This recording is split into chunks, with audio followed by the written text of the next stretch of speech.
All right, this is mostly for students of the Sinners to Gates School, singates.com. This is Captain Ed, and you're on Cooking with Captain Ed, and today we're talking about your best friend, Floyd. Maybe you can't see because, black on black, but this is Floyd.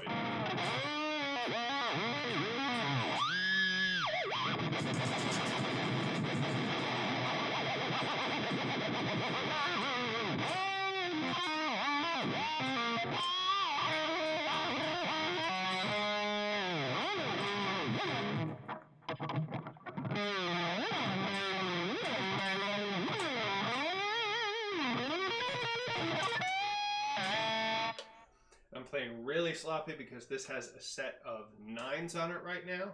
And one of the things we're going to do, by the way, I just jangled the shit out of that Floyd Rose. Still pretty perfectly in drop C sharp. Okay, so what we're going to be doing today, I'm going to be changing the string gauge on this. I've been switching over to 10 to 52s for my standard and E-flat guitars.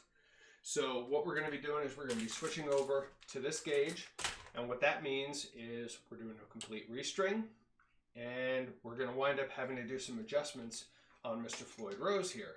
So the first thing we should probably do is talk about what exactly is a Floyd Rose tremolo, what makes it, and what are the different parts that you need to know about if you're going to buy a guitar with a Floyd, if you're going to own, keep, and maintain a Floyd Rose tremolo. So obviously, the bar here is the bar, but we're not really going to be talking about that. We're going to be talking mostly about the bridge itself. Okay, and then we're also going to head up here. This is called the locking nut. This is kind of the cornerstone of the Floyd Rose tremolo. And you can see there's 3 screws, and each of them hold down a flat plate that has 2 strings under it. Obviously, if you have a 7 or an 8 string guitar, then you're going to have an extra plate, or things are going to look a little bit different. But essentially, mechanically, it's the same as that. So you've got your 3, and it's got an Allen wrench. This is just a string tensioner. Some guitars have them, some don't. I really don't think that this guitar needs it, but it came with it, so I'm going to leave it. This is my 1990 Ibanez RG550, and this is the Ibanez Edge tremolo system, which is, as it says very proudly right up here, licensed under Floyd Rose patents. So it's essentially the Ibanez version of a Floyd with proper credit given to Floyd Rose. And this has a slightly different shape, but is essentially the same mechanically as any Floyd Rose tremolo, and it will work the same as well. So let's first look at what we've got here. I'm going to try and hold this up so we get a pretty good idea what we're looking at. Okay, so here and here we've got the 2 pivot screws. This is what the entirety of the bridge moves on. And it's called a floating bridge because it really does. It pivots on these 2 points, and it will go up and it will go down. You can, when it goes down, you're pulling the notes sharp. When it goes up, when you push the bar down, the back of the bridge goes up, and the notes go down. Dive bomb, dime style. So you've got those, and here you have your individually adjustable saddles, the string saddles. They have an even tinier Allen screw in here. These are for moving each individual string forward and back. This is for intonation. Fretting is not perfect across all the strings, across all the instruments. Typically, this is a 25.5-inch scale neck, which calls for certain spacing, and essentially the distance from here to here is roughly 25.5 inches.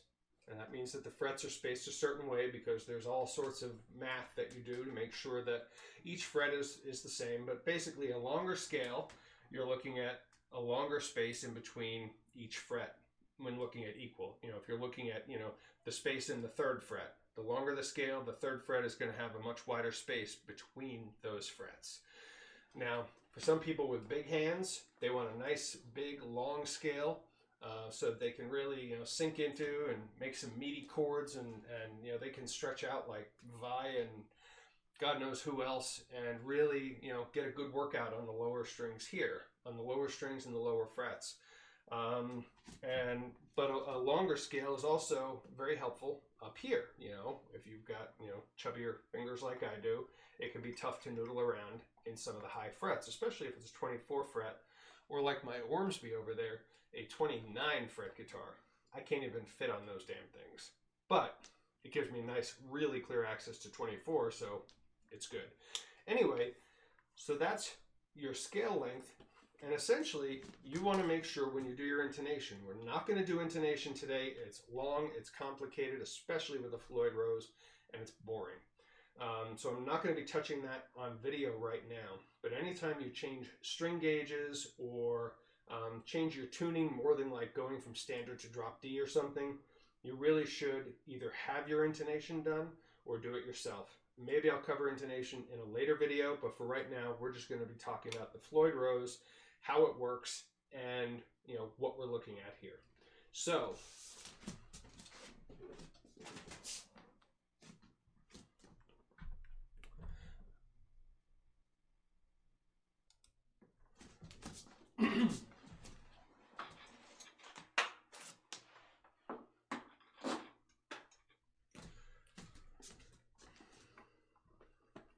So as we already talked about, you've got your individual saddles, and these are the screws that you use when you're changing the strings. Okay, so this screw comes up through the back of the Floyd Rose and pushes against the back of this saddle. And inside of there, if you can see it, inside of there, there's a tiny little block of metal. The screw pressing against the block, pressing against the string, and this pressing against the front of this saddle is what holds your string in place. You want these tight, but you don't want to crank on them. You really, because you strip one of these suckers out, it's a pain in the ass. Okay, so that's each of the individual strings and their saddles. These right here are your fine tuning adjusters. Once you have blocked the nut, you can't use the tuning pegs to tune this guitar anymore. They're locked. Everything behind here is set. It's static. That way, when you do wiggle and giggle on your stick, the space between here and here never goes down. That stays identical. So let me show you. I'm not going to turn on the volume, but let me just show you. So we'll go, right now I've got it flat. Okay, now I'm going to pull the whammy bar all the way down to where the strings are loose. They're flapping. See? It's the same. Okay, so this locks your tuners. Your strings are locked in here, so all you have to play with is this area in between here and here. And that's what can go slack or go sharp. Okay, so there we have that. So after you've got those tuners locked down, this is where you do all of your tuning adjustment. Okay, and you want to make sure when you're putting new strings on or tuning up or whatever that you get your tuning perfect before you lock these down. And as you lock them down, these little pieces in here, they can kind of get tweaked a little bit by the torque of tightening these screws down. And typically what I find is that they turn a little bit. And so, the string on the thicker side of it, of that screw and that plate, will wind up being pulled slightly sharp because it's tilting that way, it's tilting clockwise, and the string on this side will be tuned ever so slightly flat. So you tighten them all up, and then you come down here and you use your fine tuners for adjustment. Okay? Now,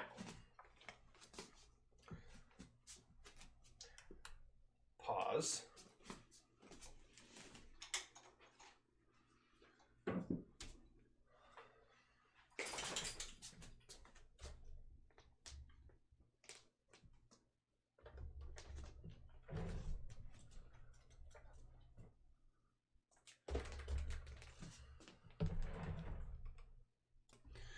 All right, so here we've got the guitar on the workbench, and the first thing I'm going to do really is just take off this strap, because having it hanging down is a bit of a pain. So we're gonna take that off. I'm just gonna set that off beside me. And then, well, I want to finish talking about what all the moving parts are on the Floyd Rose bridge. So the whammy bar itself, it depends on what model you have. In a lot of cases, or at least in the Ibanez case, they just pop out. With some original Floyd Rose, there's a screw that is a sleeve on this, and you have to kind of unscrew that with a wrench, and then the whole thing will just slide out easy. This one is held in with just some plastic bushings that wear out, and the bar gets really loose until you get fed up and try to find a place to order the goddamn things. Usually you can find such a place. But in this case, what we're going to do now is we're going to turn this guitar over. And mind you, this is very old and a very, very beat up guitar. What you see on the back here with these screws that don't seem to fit, and there's even one missing, this is a result of not using the right size screwdriver on these screws many years ago when I was learning how to work my own guitars. These are not the screws that it came with, and even these are a little bit stripped out. Do not do this to your guitar, especially if it's shiny and new and is beautiful and all that. You see I've got a couple of battle wounds, and this is just wear from playing all the way up here on the neck a lot. Back in here, this is your electronics cavity that goes, it's just the access for the jack, because this has a pick guard. So most of the routing for the electronics and the pickups and everything is done in the front on this guitar. At this point, you just want to be able to get something a little flat so you can either get under the edge or get into the screw hole and just kind of leverage to lift that up. Now, what we've got in here, so this is a little bit different than standard because of some of the things that I've done to this guitar over the years. Okay, so what we have is these springs. These springs act as a counterbalance to the strings themselves. So if you remember, we saw on the other side, we have these two pivot points, right? This is the middle of the seesaw. Okay, when you have a seesaw, it goes one way and it goes the other. You put a fat kid on one side and a skinny kid on the other, it's going to go like this, right? Then if they switch sides, it's going to look like this. If you have two kids who are roughly the same, it's going to sit flat and even like that. Flat and even like that is what we want. We want two healthy kids sitting on our bridge, okay? And the way we get that, when you change your tuning, when you change your string gauge, when you change anything about the amount of pressure that is applied on the front, you need to make an equal change on the back. Now the springs are the springs. You're not going to, put on longer or shorter springs. This is the block. This is attached to the underside of the Floyd Rose. Maybe after we get the strings off, we'll take a better look at it. But this is the very bottom of the Floyd Rose bridge. If you look, up here, we've got the top here, and then if I come around directly to the other side, boom, there it is right there. Okay, so these springs counteract the tension of the guitar strings. Okay, and they are held to the body of the guitar with these two screws and what is usually a one-piece claw with these 5 little hooks on it. Why I have 2 separate pieces, that's experimentation from another time. Don't worry about it. Usually it's a single claw with the 5 things, and you've usually got anywhere from 2 to 5 springs in here. Typically you're going to find 3, and typically you're going to find them in both outsides and one in the middle. Again, because of what I've got going on here, ignore this part. Because of what I've got going on here, you've got 2 and 1. Ultimately, that doesn't matter too much. What you see a lot of other people do also is they'll have outside, and middle, and they'll bring these in like to the 2nd and 4th positions. I've done that on a number of guitars. The physical difference it makes is negligible, but I thought it looked cool when I did it, so I did it. All right, so anyway, if you need to have your bridge to where the saddles are, and this is actually not set up very well right now. I've probably put some weird strings on it or done something to it. But this saddle should actually be up a little more. It should be like that. The tops of these saddles should be parallel to the length of the strings. And in many cases, that will also mean parallel to the body, the flat top of the body of the guitar. But in some cases, some of your Schecter and Ibanez and PRS, some of your fancier guitars are going to have a little bit more of an arch top body. It's not going to be just a flat body with a corner wedge taken off like this Ibanez. So, you can use the top of the saddle. That should be parallel even with the length of the string, and in many cases with the body of the guitar. This one is not. If you look at this one, you can see that it's kind of leaning down. You see these saddles, they go downward. And the problem there can easily be remedied by loosening these screws. Because right now, you're seeing it's being pulled a little bit too far that way. If this is the front of the guitar and this is the back of the guitar, and this is your pivot point on the bridge, it's pulled back a little. So we would want to tighten those screws up to bring it back to level. And, I can even experiment with that right now. Give it 1, 2, give it 1, 2. By the way, many times this will be soldered to the claw. Don't break that solder, or if you do, you need to get a way to refasten it like I did here. This is the grounding for all of the electronics in the guitar, this wire. This wire goes into the pickup cavity, and it comes off of usually either your volume or your tone, or one of the pots in there, and that's your ground. You remove that ground, your guitar sounds bad, even if you play good. So don't mess with the ground. Make sure it stays connected. You can move it around. It's not going to hurt it. And, like I said, usually it's soldered to it. And, as long as you don't take the claw totally out and throw it across the room and break that solder, you're going to be fine. You can just leave it alone. So I just tightened those up, which means I went backwards, which means I'm not paying attention to my own rules. By tightening it up, I pulled it a little bit tighter. Yeah. So I actually want to loosen these screws to undoing what I did. 3, 4. 1, 2, 3, 4. You want to try and keep them roughly equal, across, because usually it's just going to be the one piece, and you want it to be roughly equal. So I've just done that, and it's moved a little bit. Again, this guitar, I think it's tuned to drop C sharp. So it's, E flat standard with a drop D, and it's only got 9s on it, 9 to 46s. So, and I lied earlier, I'm actually going to tune this one to drop B, see if I can noodle around with a little Parkway Drive type stuff, and I'm going to be putting these Ernie Ball 12 to 56s on it. Meaty ass strings. That brings me to one of the pros of a Floyd Rose equipped guitar. You can change string gauges like that without, don't drop screws on the floor, without having to file the nut. If you look, this locking nut is all metal. And it's, if we get down in here, you'll see, I'll show you later when we've got all the strings off and all this out, it's just got V grooves for the strings. So what that means is that you don't have to worry about, if you go to a thicker gauge of strings, you don't have to worry about filing out the nut so that your heavier, thicker string will fit in between it. It just will, because it just lays in that V, and you lock it down and everything is cool.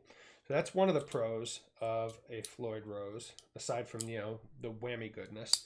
And what we're going to do right now is I'm going to pull these out. As you can see, it's just a matter of taking the proper Allen key and loosening the screws, taking out the screw and the block. That's it. Keep them together, keep them secret, keep them safe. Tuck them over somewhere.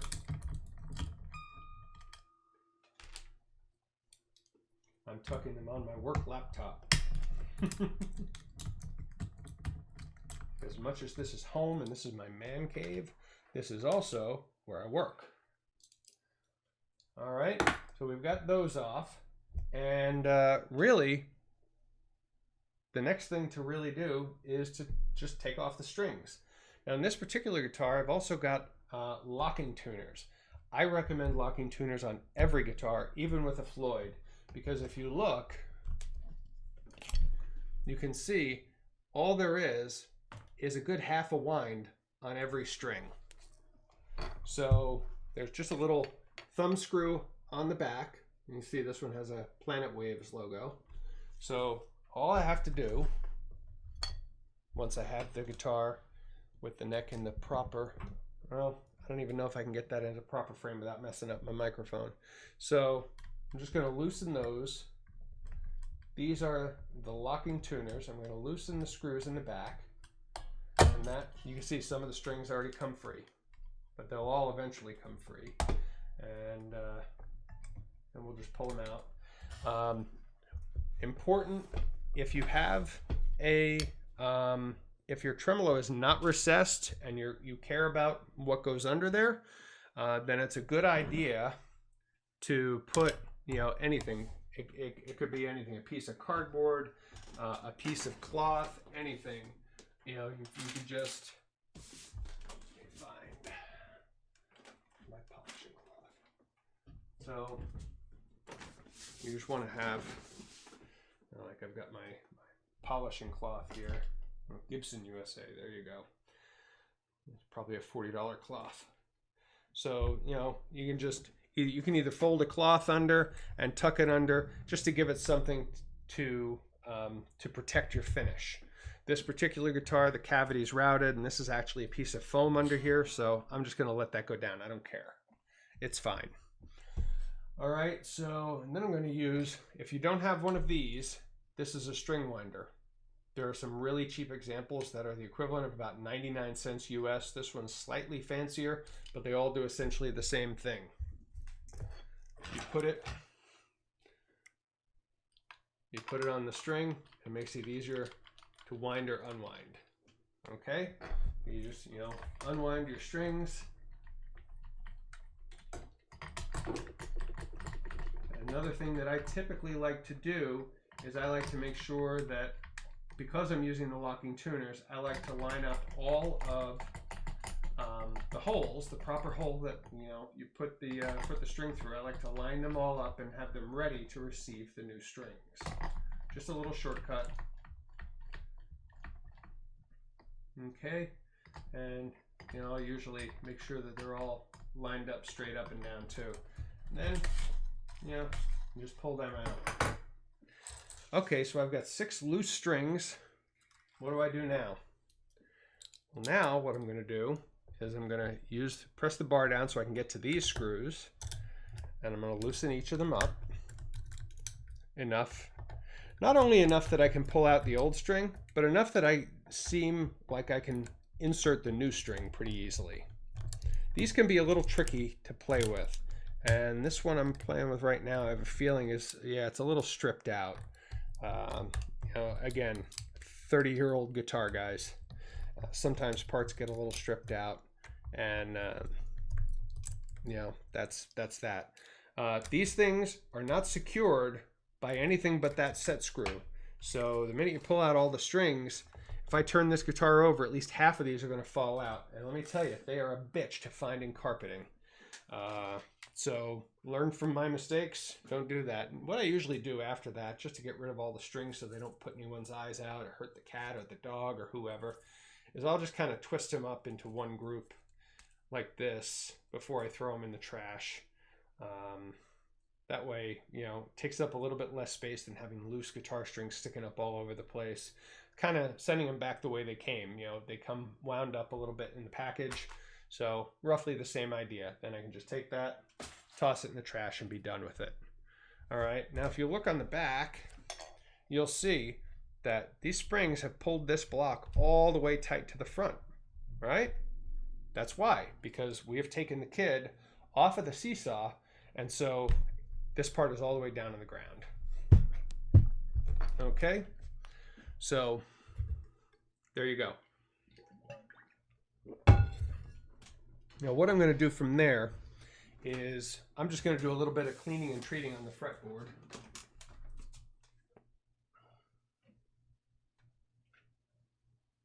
maybe a little bit of polish on the guitar overall.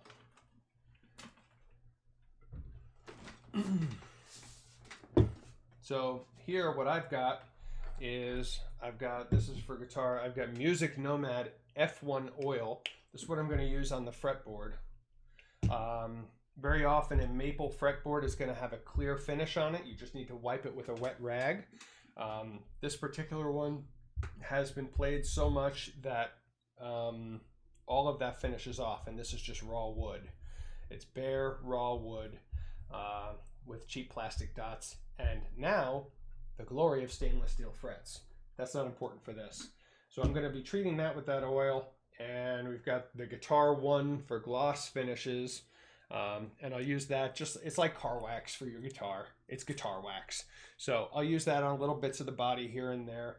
Just like car wax when you wax your car, it's white. Oh no, this stuff isn't white. I'm not using that. This is just the spray. So this is like the spray detailer that you can get at all of the cool car shops. So what I'm going to do is I'm just going to start with the fretboard oil. And up here I'll start with a dot on every fret. And just a tiny little dot. And even this is probably too much overall, but it's oil. What you don't wipe away will just seep into the neck wood, which is good for it. Keeps it healthy, keeps it moisturized. And then I'm just going to take the towel and wrap it around one finger, and I'll start up here, and I just want to kind of massage it in. So I'm just kind of massaging it in. This particular fretboard is not especially dirty at the moment. It's got some stains on it that are mostly permanent, unless I want to hit it with some sandpaper or steel wool or something, but I kind of like having it keep a lived-in look. Anything that you want to do to sand or clear anything off on a fretboard or on a neck, if you have a bare finish neck, you want to use 4-0 steel wool. And when you're doing that, you want to have something covering these pickups. These are magnetic. So if you're using steel wool and little flakings of steel wool come off, they're going to stick here, and it's going to be a pain in the ass to get them out. You're going to get little pieces stuck in your fingertips, and you're going to cry. And it's going to, if it's with your fretting hand, then it's going to make you unhappy when you try to play. So again, right here, just putting a little oil in here, making sure that it gets into the cracks. I want it to have a good opportunity to seep in and do what it needs to, soak in and keep the wood nice and healthy. And as you get up to the smaller frets, I'm just going up onto the point of the finger, just because the fat part of the finger doesn't fit so well. And there, as I'm doing this, I can see just how dusty this is in here, because this is my oldest guitar and I really don't play it very often anymore. I'm hoping that by switching it over to drop B, I'll have good reason to experiment with it and have a little bit more fun with it. Now once I've done that, this section of my rag is going to be really wet. So I'm just going to go over and find another drier spot and then just do a really quick pass over it to remove any excess oil that may have gotten left behind. I'm taking my time with this because I want that oil to sit on the fretboard for a little while. But I also don't want to forget it and put strings on when it's, got globs of oil on it. Okay, so that's that. Then I'm just going to take this spray. I'm going to get into the horns, and I'm going to get a little bit around here. Not a ton. We just want to clean it up. It's okay to get this on the pickups. It's okay to get it on the bridge. It's not going to damage anything there. These things are made to have sweat all over them and all kinds of obnoxious nastiness. So, your guitar, on one hand, it is a delicate instrument that requires care and feeding, and on another hand, they are made for the road. They're tough. Wood is not. This isn't like those cheap ass balsa wood knocked together airplanes that your dad or your stepdad bought when you were a kid, and you threw 3 times and then you landed on the roof and everybody said shit and forgot all about it. It's a good piece of wood. It's a solid piece of wood. So the changes in temperature, you may notice it. You may have to retune, but it's not going to be the end of the world. Having it without the strings for a few hours or even a couple of days is not going to warp the neck and turn it into a piece of kindling. Maybe your playing will turn it into kindling. I don't know. Some days I feel like that's what my playing does. Is makes me want to just put legs on it and turn it into a coffee table, especially if I've been watching a really, really amazing musician play, like Sin or Paul Gilbert or any of those really amazing shredder dudes. Because in most cases I've been playing longer than them and I'm nowhere near as good. So yeah, let's put legs on that beast and be done with it. Nah, I'd rather just keep buying more guitars, hoping that one of them will be the one that will make me better. I've got one arriving tomorrow. All right, so we've just done a little bit of cleanup there.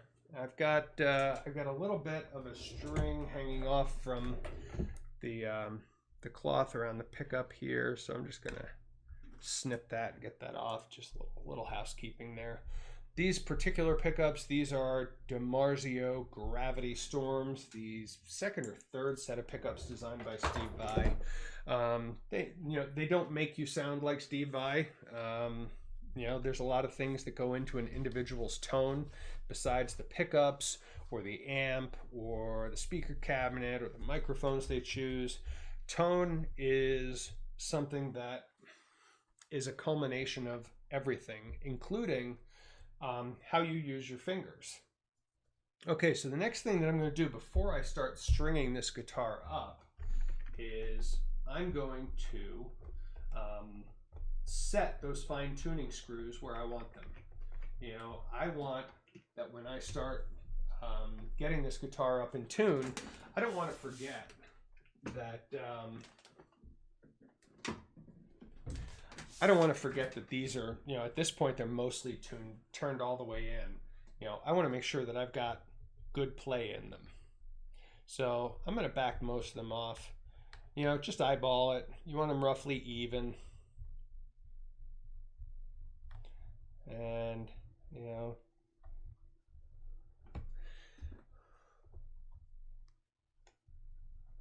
so yeah.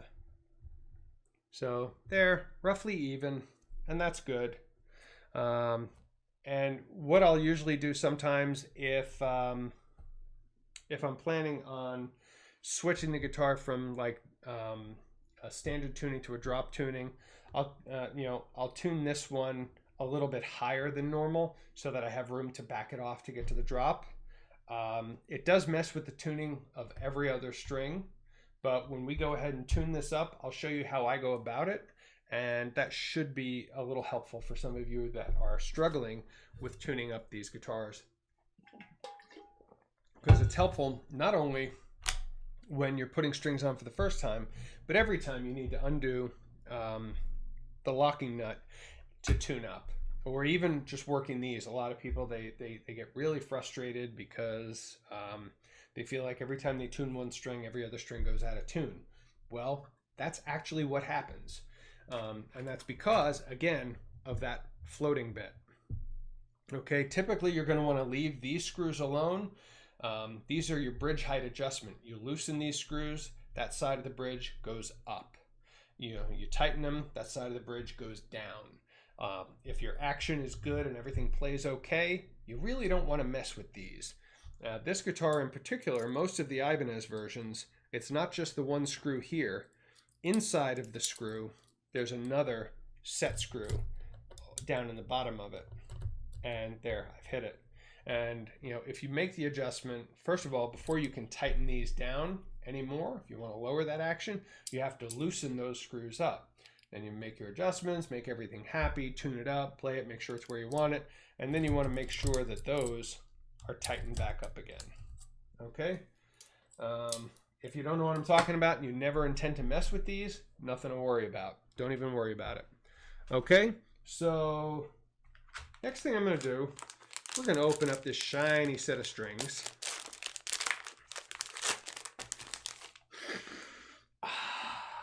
They smell delicious. Again, so we've got, I didn't want, oh no, it is plain. Okay, so I've got a 12, a 16 and a 24 on the plain strings, and then going to wound, we've got 32, 44, and 56. I'm considering on my standard tuning, I use a 52 on the low E. I'd probably prefer that this had maybe a 58 or a 60 and worked up to a much thicker string on the bottom. I've never used these, and honestly, I've never done drop B tuning, so this will be an experiment. If it doesn't work, then I'll find a different set of strings next time and go about it in a different way. So what I'm going to start with, the thickest string, and boy is it thick. I'm going to unwind it. Now because it's a Floyd Rose, we have some stuff to do. Okay? So really, how you want to, well, really, if you've got locking tuners, it's easy as pie. You just take a pair of snips, which I now have to find. Where are my snips? Here they are. Snips, cutting pliers, you just need a good cutting blade that's strong enough. And I'm just going to go ahead and cut the ball end off. Floyd Rose and any Floyd Rose type tremolo does not use the ball end. So I'm going to grip it between 4 fingers, 2 on top, 2 on the bottom, okay? And then just a nice squeeze and snip. Toss the ball away, because who needs balls? Dumbass. And then I'm going to feed that string in there. I'm keeping this hand down on here because I need to be able to tighten these screws up. And if I let it go, it sits below the top line, right? It's sitting below here. So if I'm going to be able to get my Allen screw in here, I need to have that pressure down here on that. Some people prefer to just block the whole thing up. I don't really see much of a need. So I'm going to do that. So I happen to know exactly which Allen screw I need. So I want to make sure that my string is all the way in the hole, and then I'm going to lift up. I'm just going to tighten it up. Not a ton. I want it solid. I need it to be able to withstand pulling. Okay. But I don't want to tighten it up so much that it becomes a problem. Okay. And then what I'm going to do is I'm going to bring it down here. Let's see if I can get in there. Okay, that should be good enough. And I'm just going to feed the string. It goes into the saddle, comes out, and then it goes into, well, actually for this one, I can just put it through the tuning peg and then worry about getting it under the edge here in a minute. Now, because these are locking tuners, I can just pull this tight. Okay, I can pull that super tight and then tighten the screw on the back here. Again, just finger tight. And with these particular magical ones, this is neat. Watch this. So I'm holding up. This is the edge of the string, right? You can see that. And then I'm going to take my string winder. I'm just going to make a couple of quick turns, and I can feel it, and there it goes. It cuts the end off. This is like the greatest invention for string changing that I think I have ever seen in my life. I love this. I feed the string through there. I get a half a wind tops on it. It cuts the end off. A lot of them don't cut the end off. And in that case, once you tighten it up and you start going through, then you would just take your cutting pliers, your snips, hold the string out, and snip the end of it right off there. 6 of one, half a dozen of the other. And again, just toss the string. And, if I try to play it now, there is nowhere near enough pull on these to lift that bridge up, right?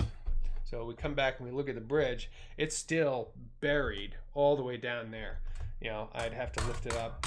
But that's all right, because we've only got 1 string out of 6 on there. So I'm going to go ahead. I'm going to start doing the other ones. Same thing, all the way across, right? Boom. Snap.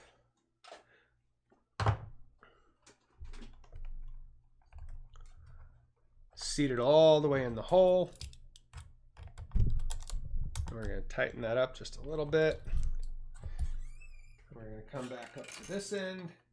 Now this time, I've got to feed it through. In this particular case, this string tree always gives me trouble. So where's my little screwdriver? Not that one, the little one. Where did I put the little guy? There it is. So here, I'm just gonna kind of gently stick this under here on the plastic and turn it. I'm turning the screwdriver so that it kind of wedges and lifts that side back up again. So I'm just gonna feed that through there. I want to avoid the body of the headstock so that I can, you know, not scratch it. Then I'm gonna feed the string through. Again, pull it tight, tighten the locking nut.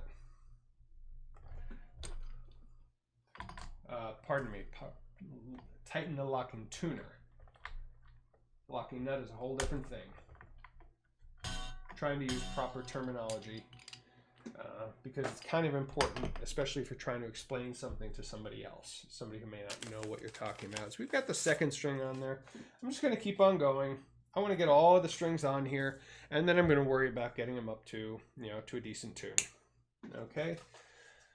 Now, if you're, you know, you can, one of the things that you can do if you don't have the locking tuners is you can take maybe a fistful and pull it here, okay, and put it, you know, like this is the D string. So I'm gonna take a fist, I'm gonna make it around the end, and then I'm gonna hold it right there, and then I would pull it down to the end, and this is where I would snip off the ball end if I was doing this, if I had regular tuners.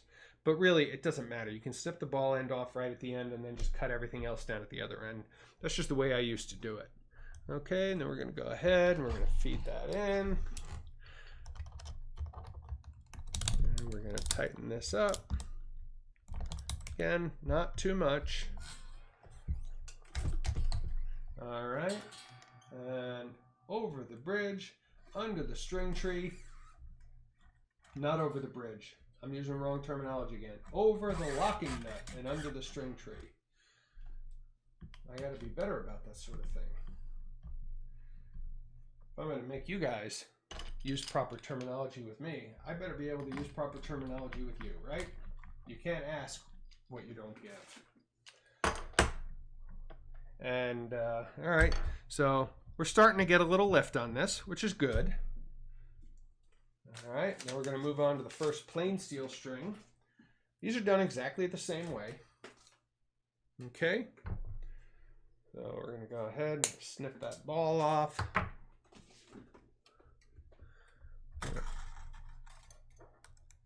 Going to drop it. All right, this one, the block in here is a little bit jammed. We're gonna just finagle it around and loosen it up so that I can get my string in here. Okay. And we're gonna tighten this up.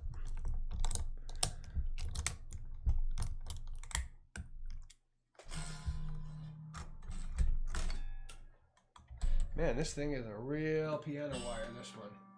That's the 24. That's probably the thickest wound string I've ever played with. That's going to be interesting when I try to do some bendy stuff, even tuned to drop B.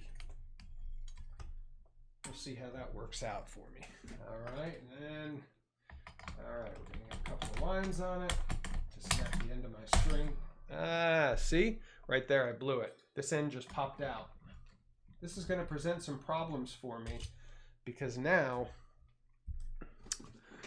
I've kind of fucked up. Hopefully I won't have to get a new string because now I've got my length set and I've got to try and get this. I meant to do that, right? So I've got to, you know, wedge that down. Then we've got to see. Yeah. So this wasn't tight enough. I've got it in there now. Hopefully it'll stay now. Looks like it's pretty good. Also looks like I probably had a little bit more slack on it than I usually do, so that worked out really good. All right, so you see we're starting to get a lot more play in the wiggle stick here. And I still have 2 more strings left to put on, and then we'll tune it to our drop B.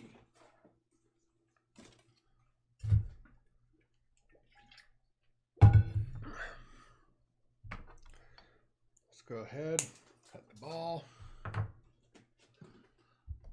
Now at this point, I don't need to do a whole lot of lifting because it's sticking up, but you know, this is just a plain black guitar and it's pretty beat up, but you want to protect your finish back here, so be careful with your tools. And this is the last one before we get to the outside of the string tree again. So we're going to feed that through, pull it tight. One thing you want to make sure of is that you don't accidentally have this happen. I've had that happen many times, and obviously when you try and tune it up and tighten it, it gets all wonky and weird. So always follow the sight line along the string and make sure that you've got everything the way it's supposed to be. You know, certainly before you get to the point where you're cutting string ends, whether you're doing it with the cutting tool or with your locking tuner.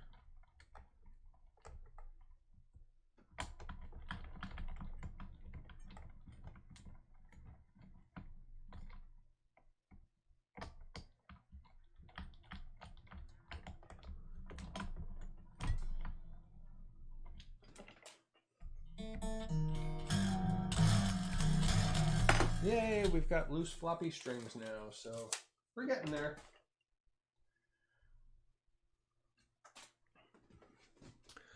All right, here we go. Getting that last string in there. Let's get this pup tightened up. Okay, and we're going to get this fed through here. Get it under the string tree, onto the proper part of the bridge. No, onto the proper part of the locking tuner. Dummy. Me, not you. You'll fuck this up on your own yourself later. All right. So here we are. You know, we've got all of the strings on here. It's not in tune. It's nowhere close to in tune, but you know, at the moment it's looking reasonably flat. I'm still leaving the back off of it because, you know, once I get this perfectly tuned up, I need to check if it's level and then make adjustments and retune. That's the one big problem with the Floyd Rose, is that everything is do, check, redo. So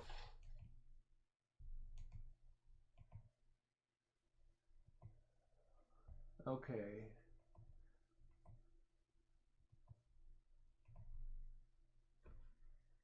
Let's see where we're at. That's a G. So I want to take this up to B.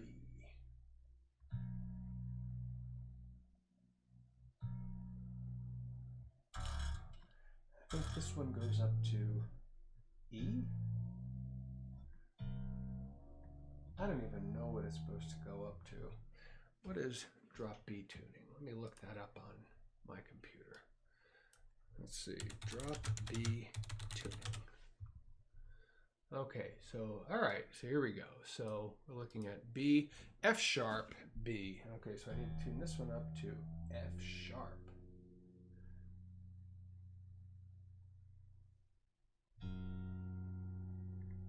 Now what I've got here, I've got this little strobe tuner. This is a, who makes it? This is a Peterson strobe tuner. This is a good tuner, but honestly, the little Snark $12, $10, $15 clip-on tuners are almost just as good, and they're a lot cheaper, and you can, you know, you could, for what I paid for this, you can get a half a dozen of those and be 99% there. This was a toy I wanted to try, and it's good, but you know, it's still a toy. It's very much an experiment. So we've got, you know, that, and see, every string, every time we tune a string, it throws everything else off. So this one,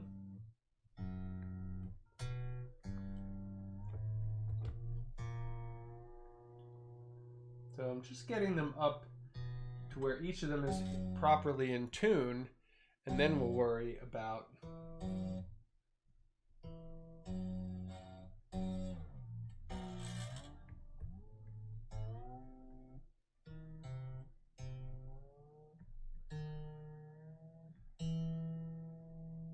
to E, and then G sharp, and finally C sharp. All right, now that I've gone and tuned each of these strings, there's a couple of things we can see. Number one, already I can tell that I need to tighten these up. I need to tighten up the springs on the back. And that's even knowing that this string has now gotten super duper loose, because every time, remember, each of these strings works off of the other. Every time you pull one string tighter, every other string goes looser. So if you start with this one and finish with this one's going to be really floppy and loose at the end. All right, so I'm going to pull the bar out. I'm going to flip this over, and I am going to tighten up these screws in the back. Once again, I'm going to be using my proper screwdriver, and I'll give it 1, 2, 3. 1, 2, 3. Unless you're making a drastic change like I am, you probably won't need to move that very often once you get it set up proper. And because I've tightened all of those up, that also means that that's changed the tuning of each of these strings. I know. So that's still really low. That's at D. D, A, D sharp, A. Okay, these are all still way loose. So I'm gonna go ahead and I'm gonna tighten up these screws just a little bit more even. I'm gonna go. Don't forget, I'm going from 9s, which were very, very loose.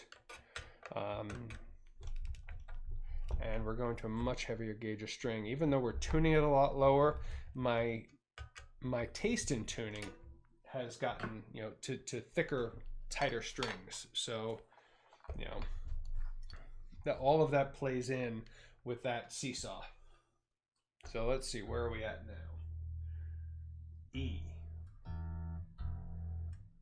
But I think that's a low E. So here's our tuned B. And I want to go up to F sharp.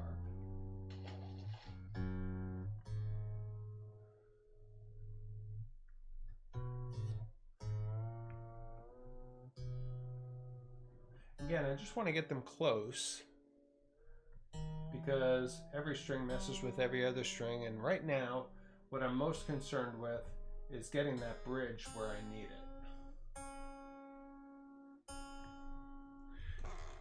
Oh man, I need to tighten these up even more, because this is still, it's leaning way too far forward. Going down to drop B is a lot of work, kids. That's putting a lot of pressure on these springs too. That's all right. They can take it.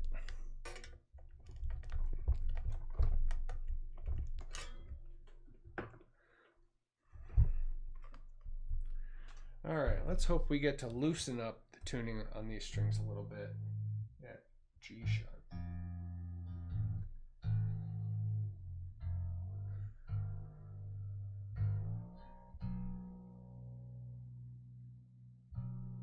I may have to add another spring to the back of this.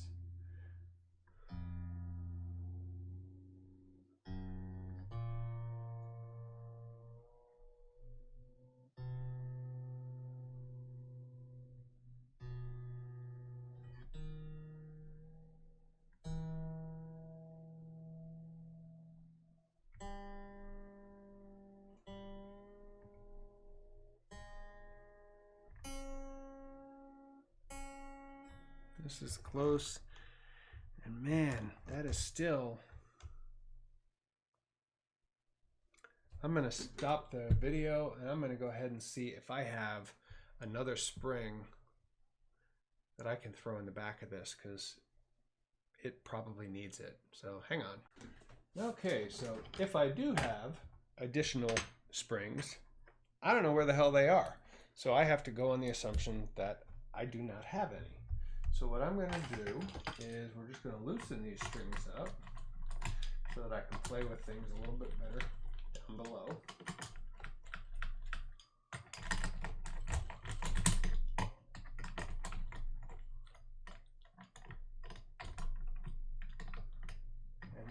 flip the guitar over. And we're gonna put back the original claw so you can at least see what that's up with, what's up with that. And we'll go from there. These just pop out of the back of the tremolo here, the cavity. So let me go ahead and I should probably pull it. Yeah, I'm gonna need to pull this part out because this is part of a tremolo that I decided I didn't want to keep on this guitar. So those middle screws and the way that's divided into two is because of the tremolo. Okay, so now we're gonna pop these bad boys out. Take them all the way out.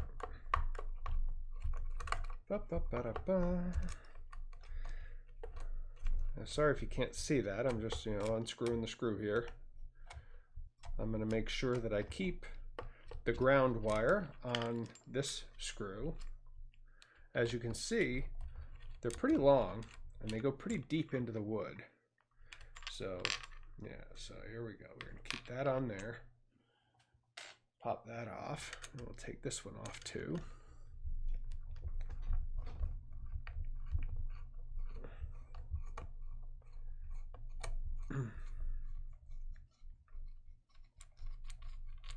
All right, we got that out.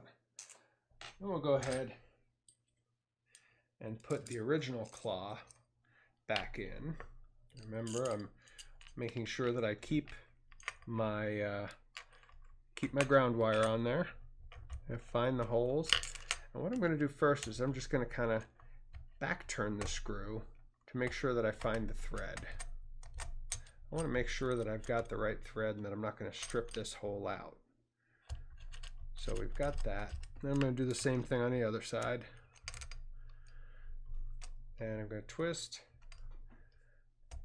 Okay, and there, you probably can't hear that, but I could feel that it hit the groove and went backwards. I'm not putting a lot of pressure, just, all right. And that's where I know that I'm in the thread properly and I can go forward again. I don't want to make these too super tight because I need to be able to stretch those springs to get them on here. So I'm going to stop probably just right about there. I'll kick this over to here because I want it out of the way. And I'm going to do these springs in the way that I talked about doing them earlier. Keep it in and middle, in the middle, so we have a nice, that V looking thing. Okay, and they went on really easy there because I had it loose. Now I'm just going to start tightening these bad boys up. I don't want to let one get too far away from the other, so I'm just going to kind of alternate them, screwing them in a little bit here and there until we get to our happy place. This claw looks like it's a bit more stable and a bit more able to hold things where it wants to than those floppy little pieces of claw.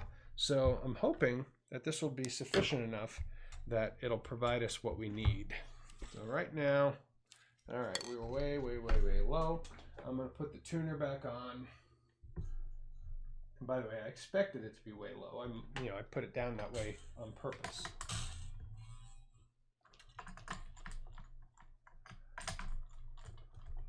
I'm just giving it a few turns to, get the bridge floating proper again, get a little bit of tension on the strings. And then, okay, now we'll start down and we'll work on getting that beat. And then getting that F sharp. And then getting that B again.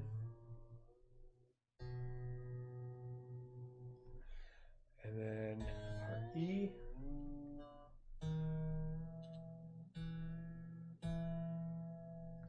Again, just trying to get it close. And then here I'm going to G sharp.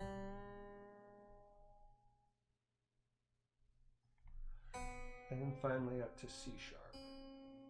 Now this is just a ballpark tuning again, but I want to see how the bridge looks. Ah, and the bridge still looks like shit, so we're gonna have to snug these fuckers down hard. Okay.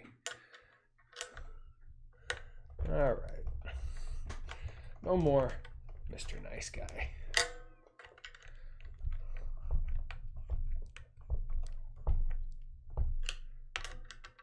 We're taking you downtown like the cops.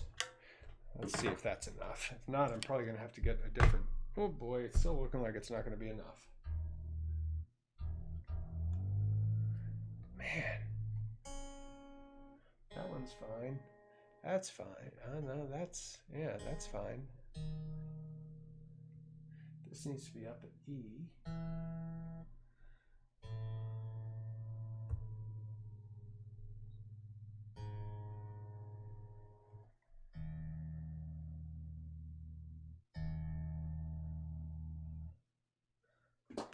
Did I go backwards? This should be B.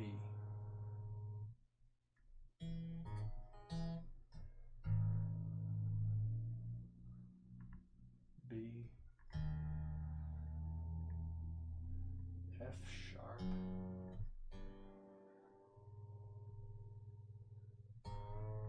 B. Yeah, this is going to be... Oh, man. Yeah, that's no good. All right, I am going to need to get... If I want to do this tuning, I'm going to have to add another spring in here. All right, let me look a little harder and see if I can find another damn... Ah, boy. All right, reason number 765 why it's always a good idea to have more guitars.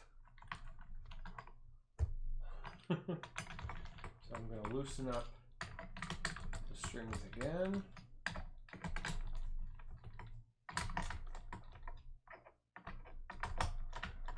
So we're going to flip this bad boy over. And here's the way we're going to... Ah, that hurt.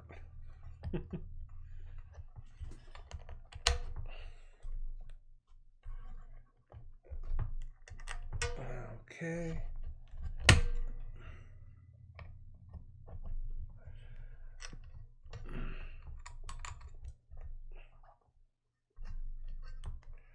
Actually, let me go ahead and loosen this up because it should not need to be this tight again.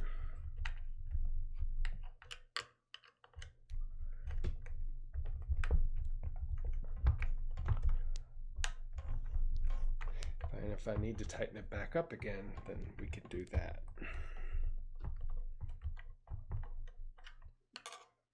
Okay, just let's approach it a little bit looser so we can get these springs back on here. We're going with 4 on the floor, 4 across. All right, so we got 4 of them in there. Let's see how we do now.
Oh yeah, that's looking a lot better now. Well, once we get it. Well, let's see once we get it closer.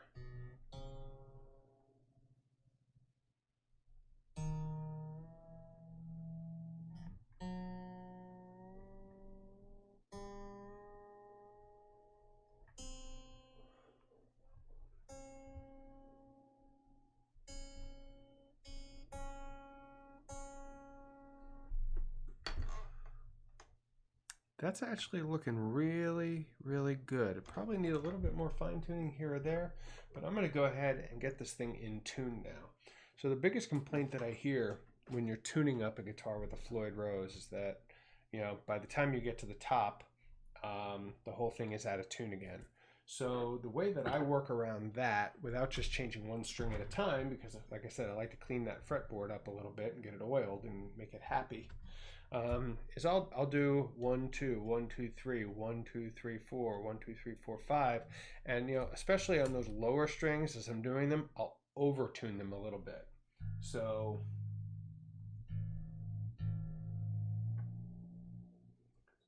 here's B. I'm going to go a little bit sharp on B, and then this one, this is F sharp. I'm going to go right about there, and then I'm going to go back to B. That's a little bit flat again, so I'm going to tune it up a little bit sharp again. Then I'm going to go back to the F sharp, a little bit sharp again, back to B. It's tedious. Back to B. Okay, a little bit sharp. Then we're going to go back down here, get it up to B again, a little bit sharp, F sharp, a little bit sharp. And here we're up to E. And overall, I'm a little bit sharp. I want to make sure, yeah, we're still looking good down there. So here we go, all the way down, a little bit sharp. Really, that's kind of the whole name of the game early on here. Is you want to go a little bit sharp on the lower strings until you get up to where you're at those upper strings.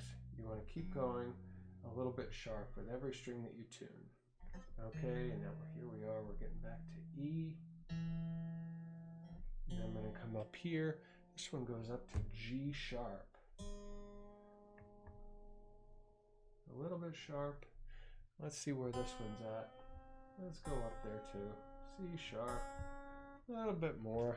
Let's check here. Still looking good there. So we're getting closer to where I want it. Again, a little sharp.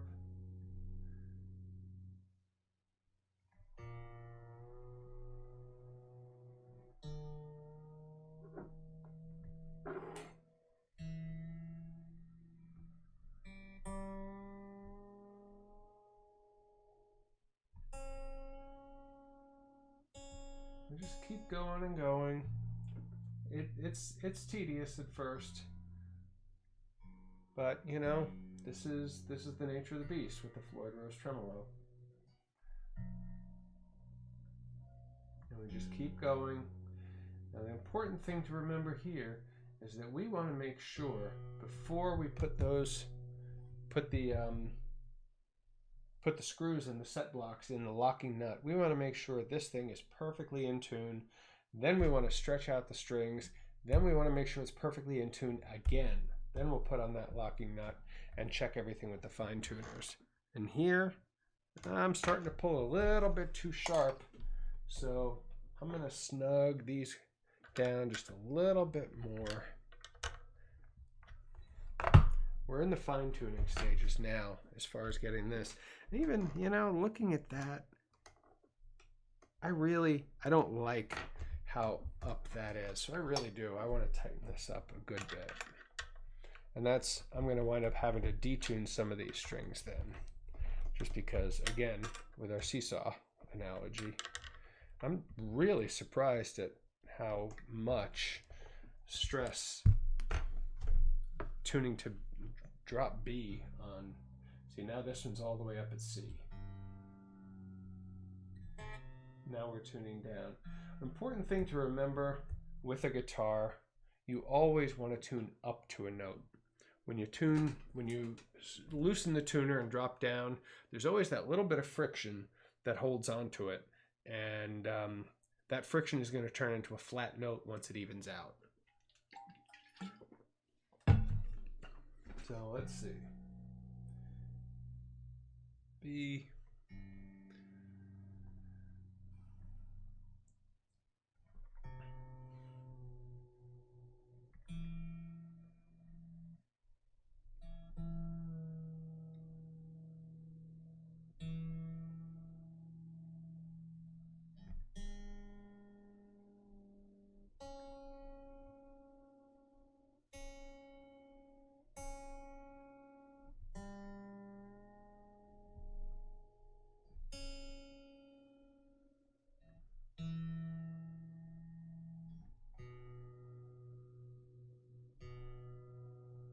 We're getting it really close now.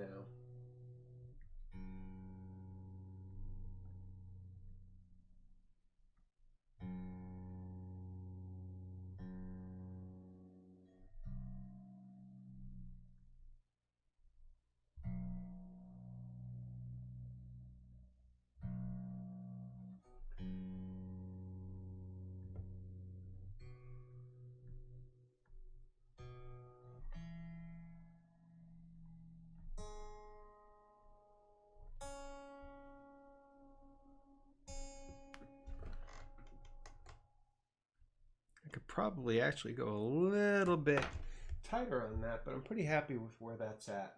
What I'm going to do now, I've got them reasonably in tune, and I know that this is where I want my bridge. I'm going to stretch the strings. Now, you can get a tool like this if you wind up doing this string and you wind up cutting into your fingers a little bit too much. You're very easy to pull too hard and break them with one of these. You just want to, line it up on the string over and under, and I go around 15 and 12 and just kind of give it a little tug, like I'm bending the string. If you're using regular tuning pegs, you'll need to do a little bit more stretching because you've got all that string wound up around the peg, and you're kind of pulling it a little bit more taut around that peg. So it's another advantage to having the locking tuners. All right, so now we've got that. I'm going to go ahead and give it a good tune again right now. And what I'm starting with at this point is if a note is sharp, I'm going to leave it alone. I'm going to tune the flat notes up to where I need them to be, and the sharp notes I want to leave alone just to see how close I am and see what I need to do. Because every time I pull a note a little bit sharper, all of the other strings go a little flatter. So if the low E is a little sharp and I tighten up these two, that's going to pull that one flatter. So, you choose your battles. So here we go, we're back here. That's still a little sharp. That's good. That's still a little sharp. A little sharp. So I'm going to drop those 3 down, and then we'll start over. We'll look. That's right at B. That's a little sharp now. See, this is the game that you get caught in if you're not careful.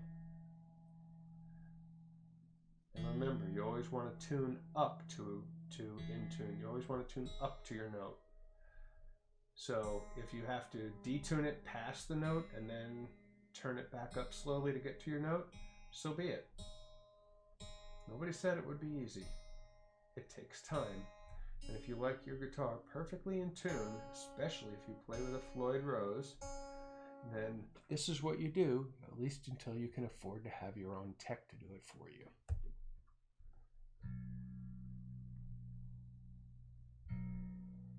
And if you're like me, you've been doing this shit on your own for 35-ish years because you never made it. And you know what? That's okay. I long since gave up on my dreams of rock and roll stardom and all that shit. It's not everything that it's cracked up to be for everybody. So I like being in a position where I can go out and play some gigs with a band from time to time, have some fun, and then mostly just play at home. I just realized that I've been talking away from the microphone, so if you can't understand 90% of what I'm talking about, it's my fault. I'm sorry. I'm not used to doing this shit. All right. So, here's my B. There's my F sharp. There's my B. There's my E.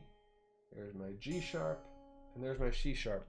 So this is now pretty much in tune. I've got it really, really close. And now I'm ready to go ahead and let me take a look at that. Yeah, that's laying exactly where I want it to. So I'm going to go ahead and I'm going to lay these in and just get them a little bit screwed down. Not tight. I just want to get them in there so that, you know, they're not going to fall out or anything like that for now. And then I'm going to show you a little trick that I do sometimes. Well, sometimes meaning every time I change strings on a Floyd. Then we go ahead, and what I'll do is I'll put my finger down on this so that, you know, it doesn't get too kicked and twisted when I tighten it up. I don't want it super tight. You just want it good and snug. If you just have a regular Allen wrench, not without a big old handle like this, that's all you need. You know, we just want to get it snug. We don't want to strip screws. These are not like super mega strong screws. All right, so now we've got all of those. And now that we're there, we're going to go ahead and tune it again. I know. Again, that one's a little bit sharp, so I'm going to leave that at first. That's a little bit sharp. That's it.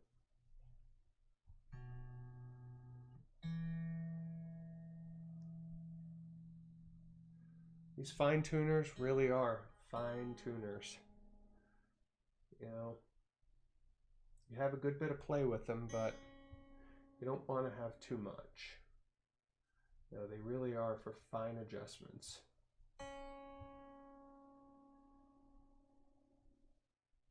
And you want to get these just dead perfect. Just a touch sharp there. Okay. Nice. A little sharp. Let's lower that.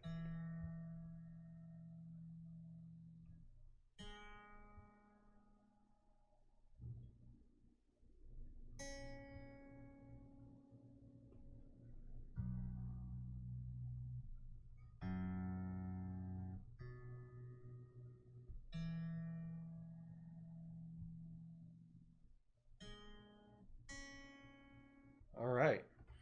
So now I'm going to go ahead and, well, let me see. Where's my whammy bar? Well, first things first, I'm going to double check this. And that's pulled down ever so slightly. And for me personally, that's exactly where I want it. So I'm going to go ahead and I'm going to put the back plate back on. If I can find where I put the back plate. There it is. All right, so I'm going to put the back plate back on. And drop the screws in here.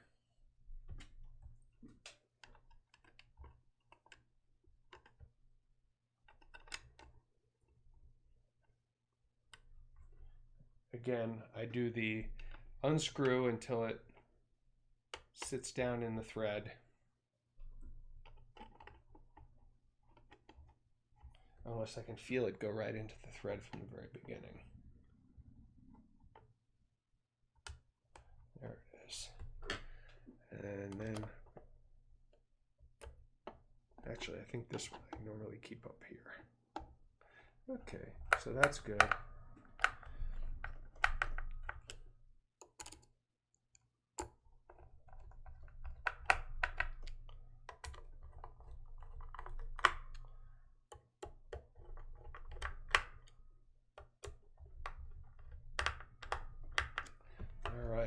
Flip her back over. Let's drop El Wambo in there. Get the strap back on there. It's never a bad idea. Anytime you've been playing with your strap, especially if it's one of these, never a bad idea to double check your strap screws. Make sure that everything is as tight as it should be and that everything's cool. All right, that's good. So now I'm gonna go ahead and we're gonna, let's come back over here.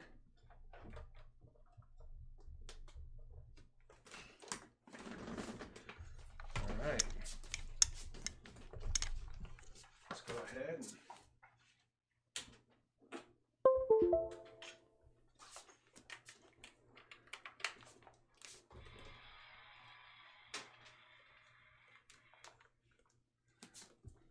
all right, let's see.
All right, and these strings feel really, really weird because I mean, these are big ass strings. Probably gonna have to, like I said, I'm probably gonna have to play with the intonation, for which most Floyd Roses have a tool that will help you do that. On the Ibanez, it is this tool, which I think, if I remember right, is far too expensive for what it is, but it makes the job a lot easier. And I think I don't even remember how this stupid thing goes on. I don't remember how it works, but I'll figure it out. It's something like here, and then you can move this up to, to sit in there. There you go. And then you would tighten it up, and and then you'd loosen this screw and use this to adjust it forward or back to get your intonation. I'm not going to cover that today. It's a pain in the ass, and probably with all the the different amount of tension I have on the neck, I'm probably going to need to tighten up the truss rod a little bit and play with the action. But I want this to sit for about 24 hours and let the neck get adjusted to its happy place on its own, and then I'll take a look at that. But that's all for now. Hope you found it helpful, both in understanding how your Floyd Rose works and the best way to go about tuning. And take care. Thank you. Okay, so thanks again for joining me. Once again, that's your Floyd Rose. I'm Captain Ed. You're on Cooking with Captain Ed. Subscribe, hit the like button, do whatever it is that people on YouTube do. I don't give a shit. I don't see myself making any money from this, and popularity's for young people. But if you like more stuff like this, give me some feedback. You can tell me in the comments if you've been working with Floyd Roses for 20 years, and you can tell me in the comments how wrong I am about everything that I do. But this has worked for me for a long time. Some things maybe take a little longer than others, but other things, I think there's a lot of people, I've seen a lot of videos, and I think there's a lot of people who don't understand how it really works. Don't understand, they read somewhere you have to do X or you have to do Y, and a lot of times you don't have to. So if you have your own way and it works for you, good for you. This is my way, and it works for me. And so that's that. Once again, go to singates.com to learn, whether you're a beginner, intermediate, or expert. We've got a great forum there, and everybody's there. Sinister Gates himself and his father, Papa Gates, Brian Hayner Sr., both pop in from time to time, answer questions. I had no idea how much of a theory nerd Sin is, but man, dude knows his theory, left, right, forward, backwards, center, everything. So go and check it out if you want to learn theory, if you want to learn technique. There's over 100 lessons there. They cover a ton of stuff. It's worth it, and it's free. That's what makes it especially worth it. And also, you know, keep your tabs here. You can check me out on Instagram at instagram.com, edmaninaz. And I do a metal minute, hashtag metal minute, where, you know, every couple of days I'll just record 1 minute, you know, 59.5 seconds of a song. It's usually not lead work. It's almost always rhythm work. You know, I think I've probably got 50 or 60 of them up there now. Sometimes it's a song that I learned 30 years ago. Other times it's a song that I woke up that morning and said, I think I'd like to play this song. So go check it out. I've learned a lot of songs over the years, and sometimes I can remember them and sometimes I can't. But the whole point of that is to do them in such a way as I'm not doing 15, 20, or 50 takes to get it absolutely perfect. There are a million guys and gals on YouTube who will try something like they're in a recording studio making a $1 million record, and they have to get every take absolutely perfect, and that can be really, really intimidating, especially for the younger guitar player. Everybody makes mistakes, and you know, if I do a song, I won't do more than 2 or 3 takes, and the first take is usually me realizing how little I know of the song, and I have to go back and I have to, you know, relearn that part, and I didn't do that very well, but it's worth it. Because it's not perfect. That's rock and roll. That's metal. It's taking chances. It's you know, saying fuck it once in a while and just throwing it out there. So you know, check it out. Instagram.com, edmaninaz. Again, Cooking with Captain Ed here. Singates.com. Hope to see you on the forums. Talk to you later. Peace out.